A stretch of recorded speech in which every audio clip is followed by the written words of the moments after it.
اللهم صل على سيدنا محمد وعلى آل سيدنا محمد. أعوذ بالله من الشيطان الرجيم. بسم الله الرحمن الرحيم. الحمد لله رب العالمين، والصلاة والسلام على سيد المرسلين وعلى آله وصحبه أجمعين. رب اشرح لي صدري ويسر لي أمري واحلل عقدة من لساني يفقه قولي. سبحانك لا علم لنا إلا ما علمتنا إنك أنت العليم الحكيم. ولا حول ولا قوة إلا بالله العلي العظيم. Kitab Penawar Bagi Hati, muka surat 37, baris yang ke-6 daripada atas. Baris yang ke-6 daripada atas. Qala al-muallifu rahimahullahu ta'ala wa nafa'ana bi'ulumihi amin. Dan lagi mengetahui seseorang bahawasanya marah Allah Ta'ala lebih besar daripada marah seseorang, dan limpah kurnia Allah Subhanahu wa Ta'ala lebih besar. Beberapa kali menderhaka ia seseorang akan Tuhannya, maka tiada marah Allah akan dia.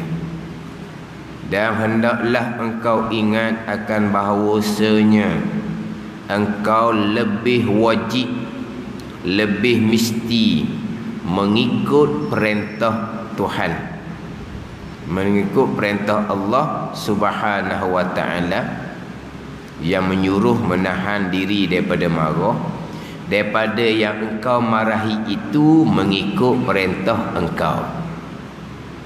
Dan hendaklah engkau ingat akan bahawanya engkau lebih wajib, lebih mesti mengikut perintah Tuhan, dengan bahawa Allah Ta'ala menyuruh kita menahan marah, daripada yang engkau marahi itu mengikut perintah engkau. Dan lagi mengetahui ia seseorang bahawasanya marah Allah Ta'ala lebih besar daripada marahnya marah seseorang, dan limpah kurnia Allah lebih besar. Ini sambungan yang menolong kita atas menahan diri daripada marah. Dua perkara yang menolong atas menahan diri daripada sifat marah tu, dua perkara. Yang pertama pengetahuan, iaitu ilmu. Yang kedua pekerjaan, iaitu amal. Sekarang ni nak cerita hak pengetahuan terlebih dahulu. Yang mana terdahulunya lazim atas kitanya pada sifat marah ni dua perkara. Yang pertama daripada dua perkara tu, kita kita memecahkan akan sifat marah dengan bahawa kita ajar, latih sifat marah tu sehinggalah sifat marah tu mengikut akal dan syarak. Marahnya tika mana? Diam. Tidak marahnya tika mana? Marah mengikut akal dan syarak. Kita diam, tidak marah pun mengikut akal dan syarak. Itu makna memecahkan sifat marah, bukan buang sifat marah. Dengan bahawa kita ajar, latih sifat marah supaya sifat marah ni mengikut akal dan syarak. Tika mana nak marah, tika mana jangan marah. Itu yang pertama. Yang kedua pula, ketika kita marah ni, kita kena pelihara pula. Ketika kita marah, kita kena pelihara hak barang yang di dalam hati kita, kena pelihara pula. Ketika syarak membenarkan kita marah tu, kita kena pelihara akan marah tu pula. Kemudian nak pelihara marah dengan menahankan akan barang dalam hati ini daripada sifat marah tu dengan dua perkara, iaitu yang pertama pengetahuan ilmu, yang kedua pekerjaan amal.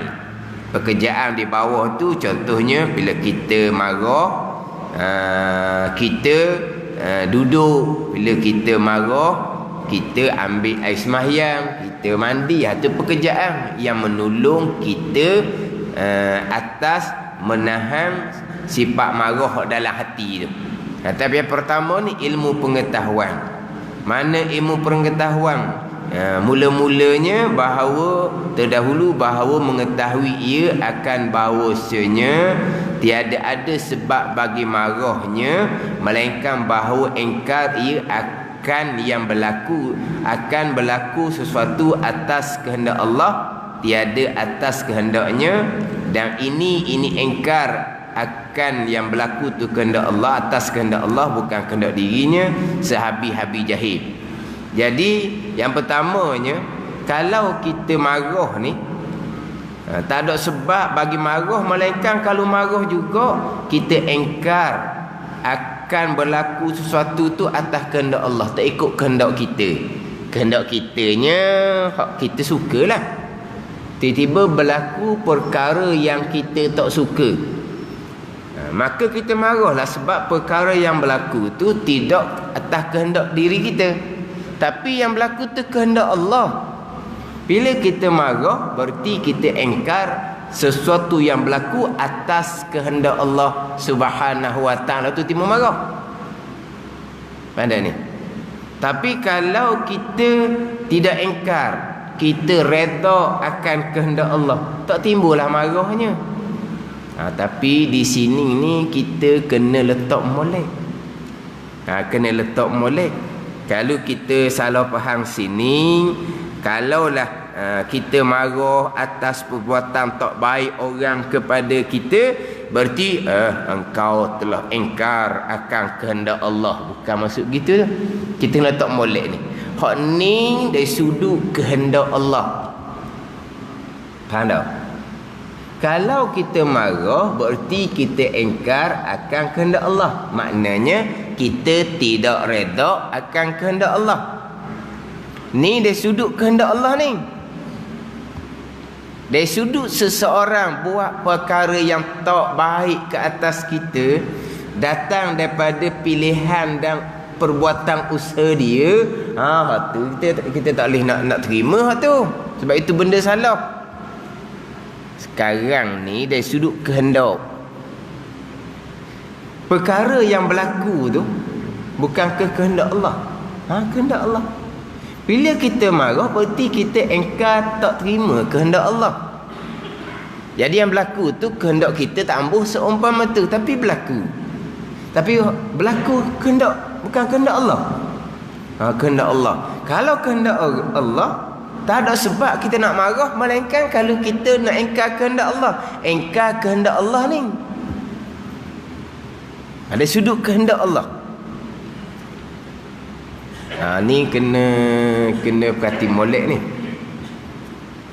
Sebab takut timbulnya apabila seseorang marah, awak ni marah-marah ni, saya marah, orang awak nanya ke saya, orang fitnah saya, orang tipu saya takkan marah saja-saja.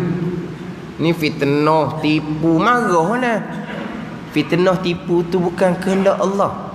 Memang kamu tidak kehendak kena fitnah, memang kamu tidak kehendak, diri kamu tidak akan kehendak kena tipu, tapi itu kehendak Allah.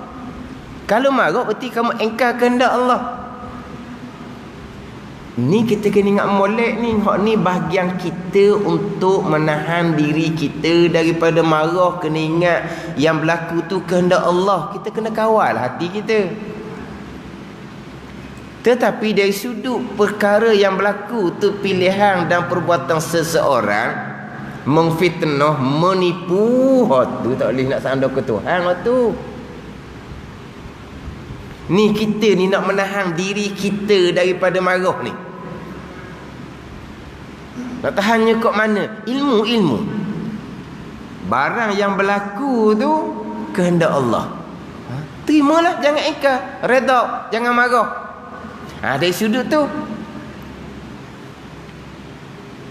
Dari sudut seseorang buat perkara yang Tuhan larang, tu tak boleh terima, tu tak boleh redha.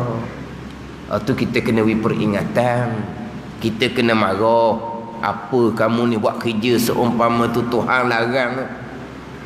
Dari sudut mana? Dari sudut dia buat perkara yang tak baik kepada kita tu, hak syarak larang. Fitnah syarak larang, tipu orang syarak larang. Dari sudut tu kita tak boleh terima. Kita tak boleh redha dari sudut tu. Kita kena marah dari sudut tu. Ni dari sudut kehendak untuk kita, giang kita ni. Giang kita supaya kita boleh tahan ni sifat marah. Sebab itulah apabila seseorang dia marah, jangan pula orang lain nak campur. Awak marah ni akan tadilah, betul lah dia fitnah awak, dia tipu awak, tapi awak kena ingat itu kehendak Allah.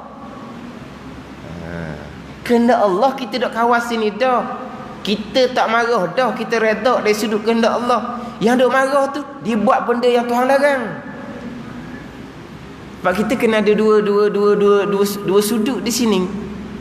Kita sekarang bicara sifat marah, sifat yang dicela. Sifat terpuji, sifat redha. Sifat terpuji, sifat redha. Dibicara redha, situ barulah dia bahagi kepada macam mana nak redha akan perkara yang jahat. Jahatnya kat mana? Contoh fitnah orang, jahat. Contoh tipu orang, jahat. Nak redha dari sudut mana? Barulah dia bagi pada dua sudut. Redha, jangan marah dari sudut kehendak Allah. Dari sudut pilihan dan perbuatan seseorang, tu tak boleh redha. Tu kita kena marah. Pada ni. Jadi bab redha dengan qada jahat, dalam kitab Penawar Bagi Hati ni dia sifat redha tu sifat mahmudah yang ke-9. Kemudian sifat mahmudah yang ke-10 habis kitab Penawar Bagi Hati. Jadi dalam kitab Penawar Bagi Hati ni sifat mahmudah yang ke-9, redha dengan qada Allah, termasuk qada yang jahat, kufur dan maksiat, di muka surat 95 perenggang yang kedua daripada atas. 95.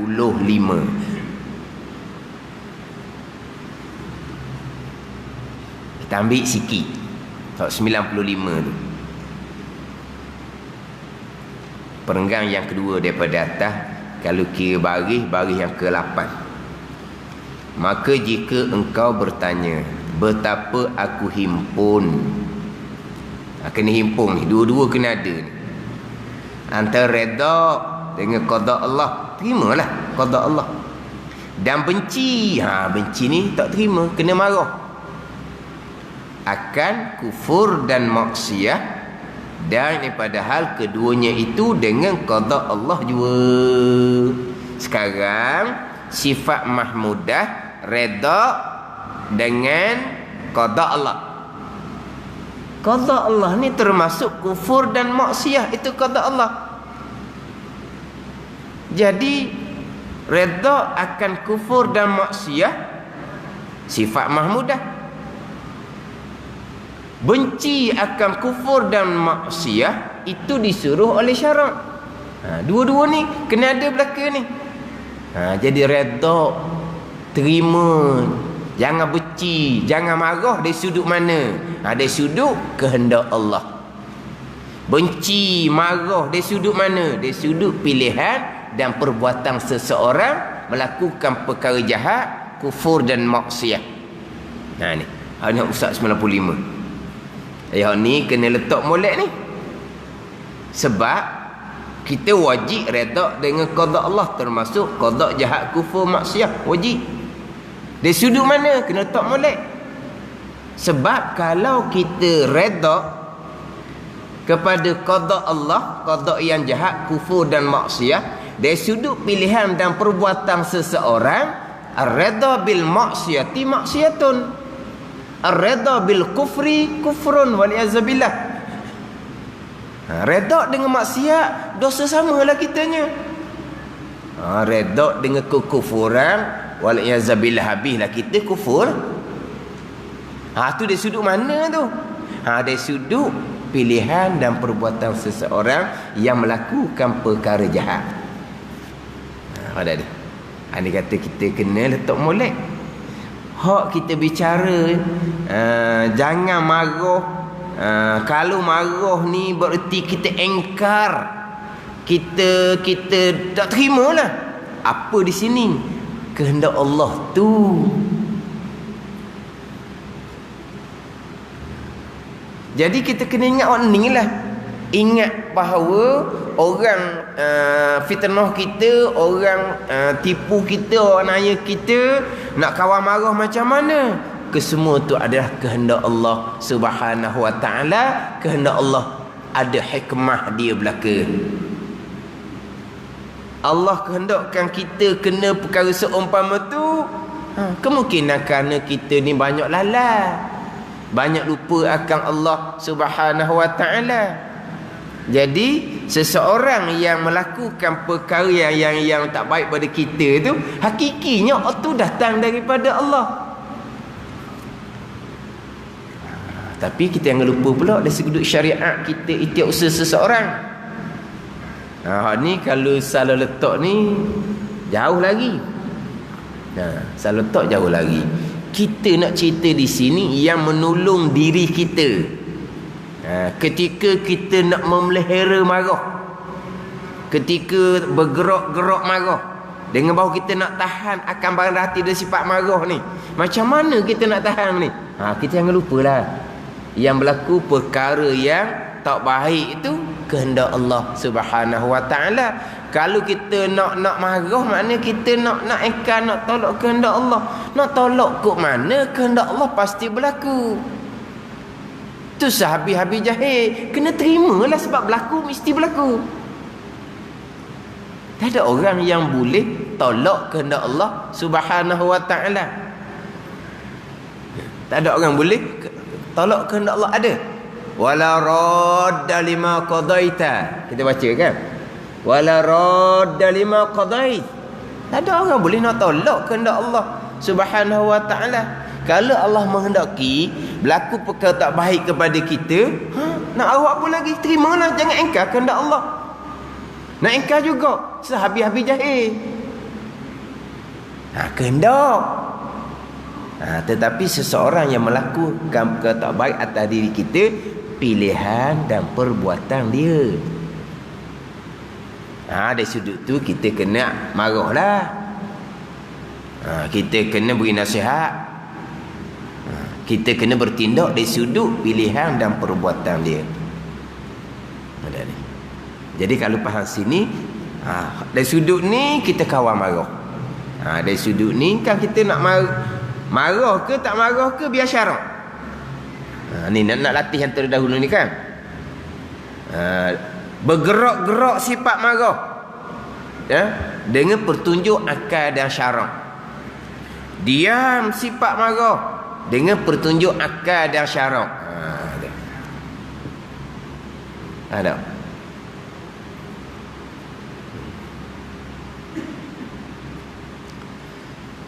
Dia dalam kitab Faridatul Faraid. Ini kitab tasawuf.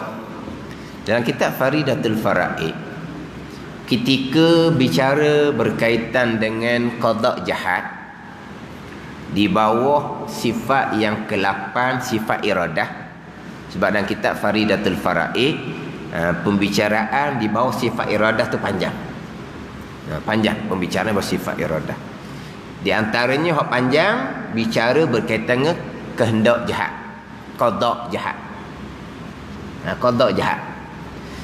Di qada jahat panjang tu ada satu tajuk berkaitan dengan redha dan marah akan qada jahat. Dia bicara situ. Redha, wajib redha dan wajib marah akan perkara jahat yang diqadakan oleh Allah. Wajib redha dari sudut mana, wajib marah dari sudut mana? Ada ni. Ditajuk dah silap, tiada harus, begitulah. Mana haram, marah, dia maksud bukan gitu ya. Saya pun dah ingat ibarat kita, ayat kita. Tapi maknanya bicara bab iradah, Allah yang bersifat iradah telah mengqadakan pada azal akan perkara yang jahat. Lepas tu pergi pula perkara jahat yang diqada Allah ni, manakah hak kita wajib redha, mana hak kita haram redha. Tapi sebenarnya bicara wajib redha ke haram redha ke, itu bicara ni dan pembicaraan bab hati. Wajib redha sifat mahmudah yang ke-9, bukan bicara dalam ilmu tauhid. Tapi Syekh Ahmad Al-Fatani, tuan kitab Faridah tu diselik situ. Kalau kita musyak 96 tadi tu memanglah tepat dia dah situ. Tepat dia 95 tadi tu. Tu memang pembicaraan redha dengan qada Allah. Redha dengan qada Allah dengan makna hati kita terima akan segala yang dikehendaki oleh Allah Subhanahu wa taala. Hati kita terima, tidak engkar, tidak persoal akan segala yang diperlakukan oleh Allah Subhanahu wa taala. Itu redha. Terima akan segala yang Tuhan kehendak, kemudian jangan persoal akan segala yang diperlakukan oleh Allah. Jadi perkara yang tak baik berlaku pada kita tu kehendak Allah dan barang yang diperlakukan oleh Allah. Seseorang itu umpama wayang kulit je seseorang tu. Hakiki seseorang tidak ada apa-apa pun. Tapi kena letak molek. Jangan salah letak pula jadi Jabariyah. Bagaimana?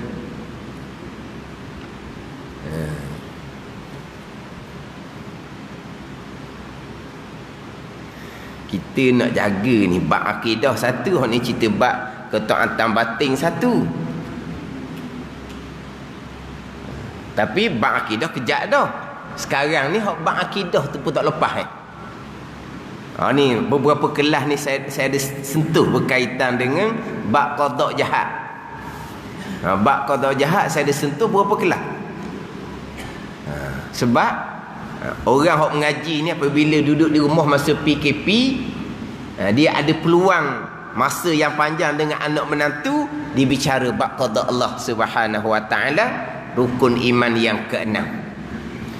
Hak paling banyaknya hak beritahu, hak sakaknya perkara jahat tu qada Allah. Hak sakak selaginya ikhtiar usaha seseorang. Ahli sunnah macam mana, qadariyah macam mana, jabariyah macam mana. Hak banyaknya qadariyah, bukan ahli sunnah.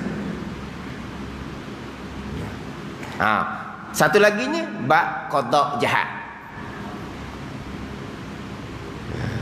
Bila ambil peluang tu semua kata ada hikmah belaka. Tak terfikir kena kurung 2 bulan. 2 bulan tau kena kurung. Kurung sungguh. 2 bulan. Sekarang ni pun iyalah. Buka pun kena jaga SOP. Dia ada SOP dia. Semayang pakai mah tu. Orang ambil gambar. Perasan tak tahulah. Ada orang ambil gambar.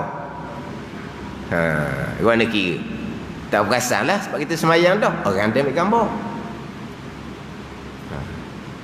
Pakai buah dagu. Tak pakai tu dikir. Tak pakai.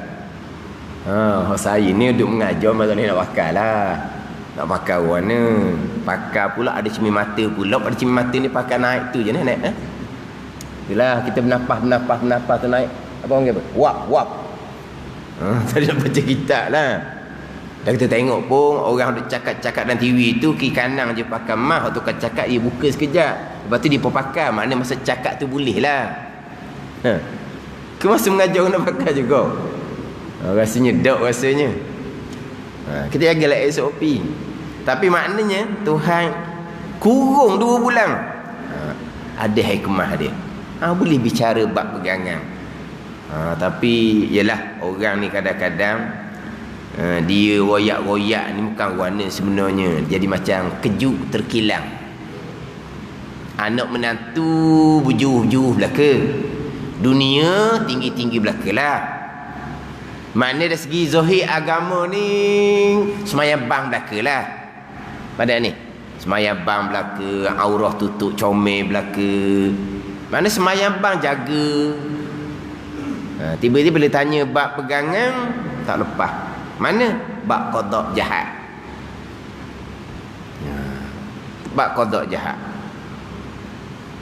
Ada yang hanya setakat gitu ke? Lepas tu dah banyak cerita, dengar sajalah, terima ataupun macam wallahu alam. Tapi ada yang dia tak terima serta dia tunjuk pula pada orang tua dia, orang mengajar dalam rakaman. Orang yang berpegang perkara jahat qada Allah itu akidah Jabariyah. Pula dah. Hak rukun iman kita yang ke-6 tu akidah Jabariyah. Tetapi kalau kita tengok, dia tak menafikan juga qada qadar rukun yang ke-6 tu. Dia tak menafikan. Cuma qada qadar rukun yang ke-6 ni, kalau perkara tu perkara jahat, bukan makna Tuhan menentu. Bukan makna Tuhan kehendak. Tuhan tahu. Dia bersitu. Qada qadar ni dengan makna Tuhan kehendak perkara baik saja. Qada qadar kalau perkara yang jahat, bukan makna Tuhan kehendak, Tuhan menentu, Tuhan tahu saja. Lagi kot tu. Kalau perkara baik, qada qadar dengan makna Tuhan menentu, Tuhan kehendak. Hak jahat pun sama juga. Qada qadar dengan makna Tuhan menentu, Tuhan kehendak. Tu Jabariyah. Macam mana nak cangkuh akidah salah ni? Macam mana nak perbetulkan akidah salah ni? Hak jahat pun Allah menentu juga. Mana keadilan Allah Subhanahu wa taala? Kalau sebagai contoh, Firaun tu kufur kehendak Allah, Firaun mati kufur kehendak Allah, Firaun kekal neraka. Di mana letak keadilan Allah Subhanahu wa taala? Jam lah kalau gitu. Tu dalam rakaman pengajaran tu. Yang mana si anak ni tak terima, serta dia ada pula tempat ikutan dia. Cuma orang tua ni salah. Mungkin kena ngaji mula tu tak betul. Ya salah saja je. Nak cerita salah jalan mana, tak pandang mana orang tua ni. Anak dia kata, ni orang ikutan orang ni bukan orang biasa-biasa. Nak kata kan, mana bukan Tuhan kehendak, Tuhan tahu saja. Jadi sini tak timbul dah kehendak ada. Hak berlaku benda yang menyebabkan kita marah kerana orang tu buat tak baik pada kita, kehendak Allah. Tak ada kehendak dah lah. Jadi tahu saja je Allah Ta'ala ni, Allah tak kehendak. Jadi kalau Allah tak kehendak, Allah Ta'ala tahu saja, kita boleh marah sungguh-sungguh dah lah. Bukan kehendak Allah. Bukan kehendak Allah. Allah hanya Ta'ala tahu saja. Yang kamu buat benda tak baik je, kamu fitnah, kamu tipu tu bukan kehendak Allah. Kita sini ni kehendak Allah. Kena ingat sinilah kita kena kawal marah kita. Tak nak ikat kehendak Allah. Bicara bab hak redok 95 pula, kata kufur maksiat. Redoknya kok mana? Redok dari sudut kehendak. Sebab dalam kitab ni penuh bagi hati ni, kehendak qada Allah tu dengan makna perkara yang dikehendaki oleh Allah, yang ditentukan oleh Allah, dan perkara yang diperlakukan oleh Allah. Ni iradah dan kudrah ni. Hak bab qada Allah Subhanahu wa taala. Kemudian perkara yang dikehendaki oleh Allah ni, perkara yang diperlakukan oleh Allah ni qada, merangkumi perkara jahat, kufur dan maksiat. Kita nak atur bab syariat batin ni, bab pegangan clear. Kalau bab pegangan pun tak lepas, nak cerita kat mana? Ilmu yang kita nak menahan marah ni, kita kena ingat bahawa tidak berlaku melainkan semuanya kehendak Allah. Jadi kalau kehendak Allah, marahnya kita berarti kita nak engkar kehendak Allah lah tu. Apa kehendak Allah? Perkara kita marah. Perkara yang marah ni perkara yang tak baik yang berlaku pada diri kita. Tiba-tiba perkara yang tak baik yang berlaku pada diri kita tu bukan kehendak Allah. Tak kena dalam jadi hak kita nak bicara kitab ni.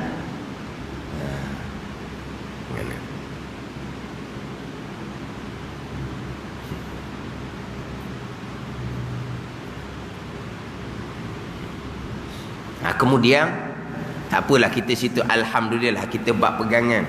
Kita nak atur pula sini ni. Dari sudut pegangan kita ada dua. Kehendak Allah, kemudian kita ahli sunnah wal jamaah ikhtiar usaha. Hak kata di antara yang agak bermasalah. Hak kata masa PKP tu, ikhtiar usaha satu, kemudian bab qada jahat satu. Jadi kita bab pegangan baik jahat qada Allah. Dari sini pegangan kita wajib isbatkan di akidah kita, wajib kita letak kejak di akidah kita, hamba manusia ada pilihan dan ada usaha pada perbuatan baik ataupun perbuatan jahat. Tu kita ahli sunnah. Jadi dari sudut perkara tu berlaku pilihan dan perbuatan seseorang yang buat tak baik kepada kita, tu kita boleh engkar. Kita boleh marah tu, kita tak boleh berdiam diri dari sudut tu. Sama juga orang tadi yang cerita bab redha dengan benci tu. Kufur maksiat ni benda yang tak baik lah. Termasuk saya contoh tadi, ni fitnah ke, tipu ke. Dari sudut ikhtiar seseorang, kita benci, kita marah. Kita tak akan terima seseorang buat perkara tak baik kepada kita. Dari sudut mana? Pilihan kamu, usaha kamu.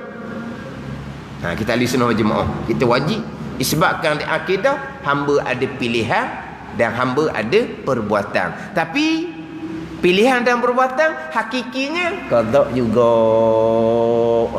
Balik situ juga. Tak ada hakikinya umpama wayang kulit. Tapi kalau berpegang kita tak ada pilihan dan perbuatan, Jabariyah pula. Walaupun hakikinya betul. Hakikinya betul. Hak Jabariyah tu. Tapi salah kerana apa? Kerana dia hanya ambil hak Quran kata hak Tuhan belaka, dia tak ambil hak Quran sandar kepada hamba. Tu Jabariyah.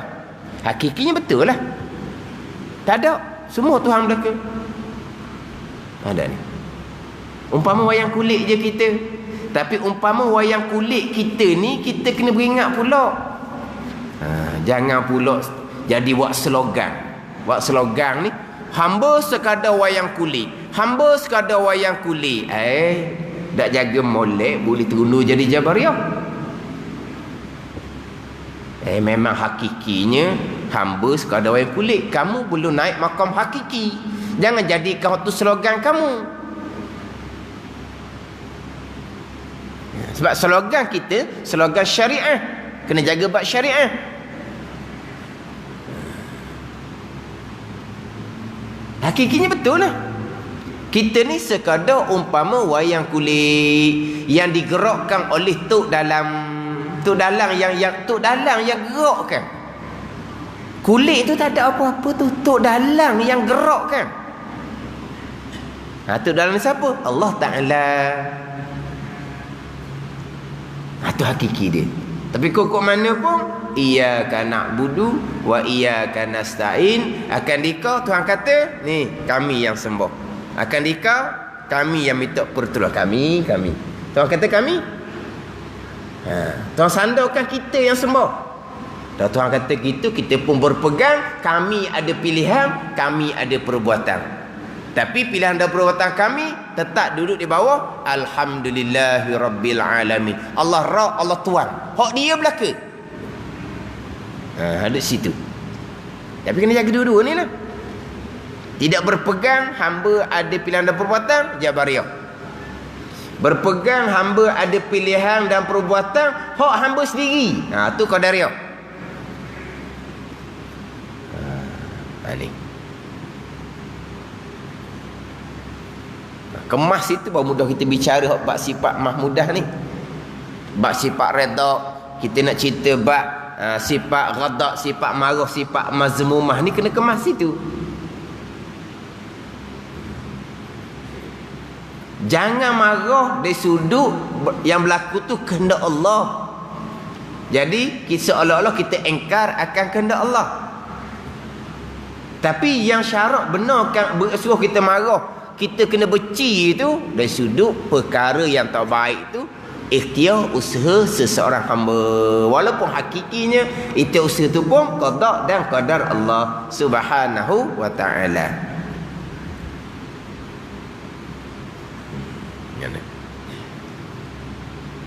Jadi memang sekarang ni hak telajak Qadariyah, hak tundur Jabariyah memang berlaku secara terbuka. Sebab ini semua ada dalam rakaman-rakaman belaka. Sekarang ni bukan pengajaran secara tertutup, semua secara rakaman belaka. Orang boleh tekan tajuk ikhtiar usaha. Keluar bagai-bagai ada ni. Kan kita kan dia FB tau, dia tekan ikhtiar dan usaha ke mana? Ke tulis mana? YouTube. YouTube tekan ikhtiar usaha. Lepas tu ditubik ditubik macam-macam, ada macam-macam. Tubik keluar, oh doktor bidang agama. Sedap pula orang pun buka. Qada qadar Allah ni hanyalah buat langit, buat bumi, buat siang, buat malam, melahirkan manusia, mematikan manusia. Selebih daripada tu, manusia diberi kebebasan sebebas-bebasnya untuk memilih dan melakukan. Kita tidak dipaksa, kita tidak terikat dengan qada dan qadar Allah Subhanahu wa taala. Allah hanya mengetahui apa yang akan kita pilih, apa yang akan kita kerjakan. Tapi tidak terikat, tidak dipaksa dengan qada qadar Allah. Kita diberi kebebasan sebebas-bebasnya. Kita ahli sunnah tidak. Hakikinya kita terikat dan dipaksa di bawah qada dan qadar. Tapi pada zahirnya kita diberi kebebasan sebebas-bebasnya pada zahir. Pada zahir gerak diam kita ni bebas. Zahirnya bebas. Ke jadi macam terdorong, macam kena tarik, macam kena kontrol, ada rasa. Tu nak masuk masuk atu dah tu. Maknanya kita ni gerak diam ni semua bebas. Memilih buat. Kita bebas sebebas-bebasnya. Tapi hakikinya apa yang kita pilih itulah qada dan qadar. Hakikinya terikat, dipaksa di bawah qada dan qadar. Sebab sekalian qada dan qadar. Ada ni. Jadi kita ahli sunnahnya hakikinya kita dipaksa terikat, kita hanya bebas memilih pada zahir sahaja. Tapi ada rakaman tidak ada. Kita tidak terikat dengan qada dan qadar Allah. Terikat dengan qada dan qadar, berlaku siang, berlaku malam, tu terikat dengan qada dan qadar Allah. Terikat dengan qada dan qadar Allah ni perubahan yang berlaku pada diri kita ni. Ni perubahan yang berlaku pada diri kita ni. Pandai ni. Perubahan pada kulit kita, kepada anggota tubuh kita berubah kan. So meningkat umur tu berubah. Tu terikat dengan qada dan qadar. Sampai masa kau tua kecuklah kulit, itu qada dan qadar. Kita tak ada pilihan di situ. Kan ada pilihan. Oh, kalau ada pilihan, mana ji kalau ada pilihan? Tak mau jadi tua kan, mau muda sama. Tu tak ada pilihan. Tu terikat. Hak lain tak ada. Kita diberi kebebasan sebebas-bebasnya. Oh tu jauh sangat tu lari daripada akidah Ahlussunnah wal Jamaah. Tapi tadilah dalam rakaman secara terbuka boleh tekan dalam YouTube tu. Ni kata orang-orang sekarang ni dia ambil waktu lah. Dia ambil waktu. Tu kita kena mati molek bab ni. Kena mati. Kemudian kejap situ nak balik kepada hak bab sifat hati. Bab sifat hati, ghadab, redha. Ghadab marah. Marah ni marah dari sudut mana? Hak syarak larang, hak syarak benarkan. Redha dari sudut mana? Hak syarak wajibkan dan hak syarak larang. Kena letak lah. Sekarang ni kita ingat dari sudut kehendak Allah. Benda yang tak baik berlaku pada kita tu adalah kehendak Allah. Jadi tak ada sebab lah kita nak marah. Kalau kita nak marah berarti kita tak setuju dah tu, engkar dengan kehendak Allah. Yang berlaku tu tidak atas kehendak diri kita. Kalau kehendak diri kita, tambah hak tak baik tu. Hak baik tu kehendak diri kita. Sanda pada kehendak diri kita kalau hak baik, tapi hakikinya kehendak Allah Taala juga. Tapi kita gini kepada hak perkara yang menyebabkan kita marah. Perkara yang menyebabkan kita marah adalah perkara yang tak baik. Yang tak baik berlaku pada kita tu memang kita tak kehendak. Kalau baik kita kehendak ni. Ada ni. Tak baik kita tak kehendak, tapi kehendak tak kehendak pun Tuhan berlaku juga. Jadi sekarang ni perkara tak baik berlaku pada kita ni memang kita, bukan kehendak kita, tapi kehendak Allah. Kalau kita marah berarti kita engkar tak terima kehendak Allah. Kehendak. Tapi dari sudut pilihan dan perbuatan seseorang, kita diterima buat apa perkara yang seumpama tu. Kita kena marah, kita kena benci dari sudut pilihan dan perbuatan dia buat perkara tak baik pada diri kita. Ini untuk diri kita ni. Kita nak kawal marah macam mana? Yang berlaku tak baik tu kehendak Allah. Kalau nak marah kok seolah kita engkar kehendak Allah. Ada. Lepas tu kontrol kawal lah. Lepas tu dari sudut mana pula syarak benarkan kita marah? Dari sudut pilihan dan perbuatan dia melakukan perkara tak baik kepada kita. Kita kena marah tu, kena benci dari sudut tu. Lepas tu kita nak letak dua perkara ni bila diuji dengan perkara tak baik ni bergantung pada kekuatan dalaman masing-masing. Masa cakap ni boleh letaklah ni dari sudut kehendak, ni dari sudut pilihan dan perbuatan seseorang. Masa ngaji ilmu boleh kita bagi. Tapi dari sampai masa ni dari sudut ni kena redha ni. Nak timbul redaknya adalah mari daripada kekuatan dalaman masing-masing. Sebab syukur sama, sabar sama, redha sama, alamat orang iman kuat. Iman ni. Ni iman. Pada ni. Kemudian benda tu benda salah. Kita benci benda salah. Pada kita benci benda salah, benci benda salah tu pun mari daripada iman. Kalau iman tak ada, benda salah kita tak benci. Benci benda salah pun mari daripada iman. Redha dengan qada Allah pun alamat orang ni orang yang beriman. Beriman tetap ada, alamat orang ni orang yang kuat iman. Jadi sampai masa nak marah dari sudut mana, nak redha dari sudut mana bergantung kepada kekuatan dalaman masing-masing.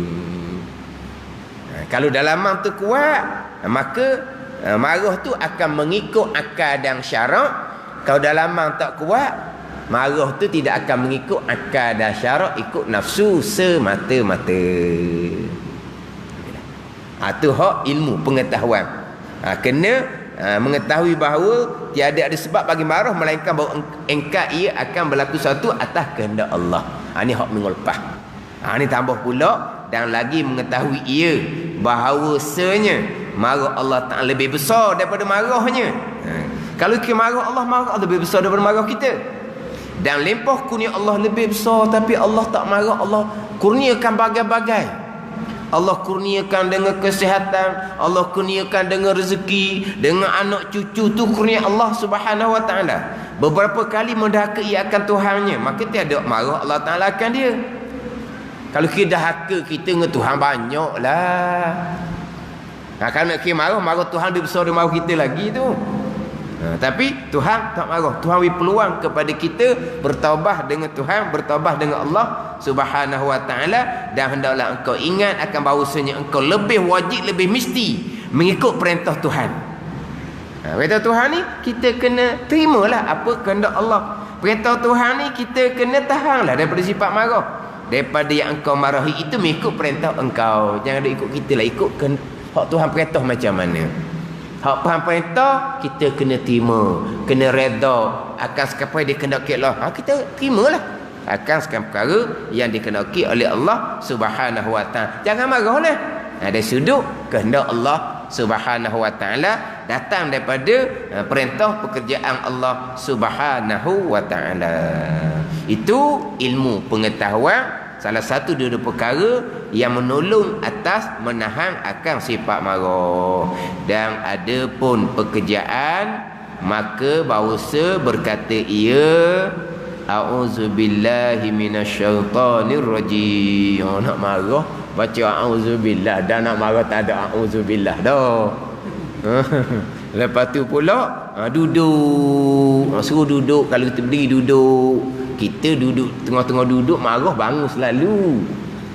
Jadi tak kena belaka hak kita ajar hak kita ajarnya kalau berdiri duduk. Kita hak tengah-tengah duduk, bukan tengah duduk, tengah baringnya. Tengah baring tu cetak bangun lalu. Dah cetak bangun dah. Bikah lalu bangun. Nak jumpa lalu kita ni. Hak berdiri tu duduk, tak padan lagi mengiring, berwuduk, tak padan lagi pergi mandi. Tu hak pekerjaan yang menolong kita atas menahan diri daripada sifat marah. Wallahu a'lam. Bismillahirrahmanirrahim. Alhamdulillahirabbil alamin. Wassalatu wassalamu ala sayyidil mursalin wa ala alihi wa sahbihi ajma'in. Allahumma ftah alaina futuhal arifin. Allahumma allimna ilma aqdamin wa fahimna famasabikin warzuqna riqat talibin. Allahumma zidna ilma wa alhiqna bis salihin. Wa sallallahu ala sayyidina Muhammadin wa ala alihi wa sahbihi wa sallam. Walhamdulillahi rabbil alamin.